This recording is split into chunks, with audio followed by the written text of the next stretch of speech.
বেশ কয়েক বছর অভিনয়ে নেই শ্রাবন্তী। স্বামী, সন্তান আর সংসারকে প্রাধান্য দিয়েই তিনি অভিনয় থেকে দূরে ছিলেন, যে কারণে 2010 সালে নুরুল আলম আতিকের ডালিম কুমার নাটকে অভিনয়ের পর আর নতুন কোনো নাটকে শ্রাবন্তীকে দেখা যায়নি।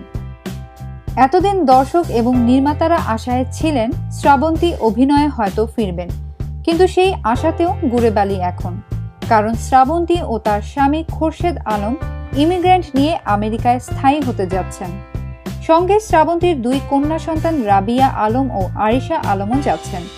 আমেরিকাতে শ্রাবন্তীর বড় বোন সাবেরা আলম আছেন।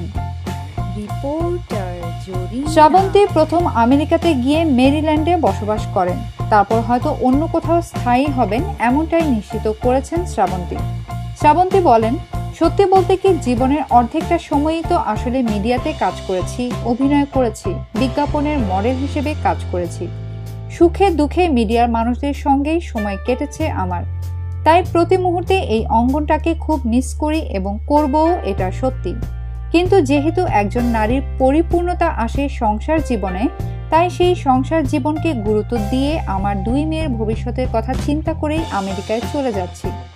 জীবনে আসলে হয়তো প্রত্যেক মানুষেরই অনেক কিছু ইচ্ছে করে, কিন্তু সবসময় মানুষ তার ইচ্ছে মতো চলতে পারে না। আমার ভক্ত, দর্শক, সহকর্মী এবং আমার সাংবাদিক ভাই বোনদের বলছি, আপনারা আমাদের জন্য দোয়া করবেন যাতে ভালো থাকতে পারি। উল্লেখ্য, খুব ছোটবেলা থেকেই অভিনয় এবং বিজ্ঞাপনে শ্রাবন্তীকে পাওয়া যায়। তার অভিনীত নাটকের মধ্যে রয়েছে 51বর্তী, নীর, দ্বিতীয় জীবন ইত্যাদি। মতিন রহমানের নির্দেশনায় চিত্রনায়ক রিয়াজের বিপরীতে শ্রাবন্তী অভিনয় করেন রং নাম্বার চলচ্চিত্রে। বিনোদন জগতে নিত্য নতুন খবরাখবর জানতে রিপোর্টার জরিনা চ্যানেলটি সাবস্ক্রাইব করুন, লাইক, কমেন্ট এবং শেয়ার দিতে ভুলবেন না।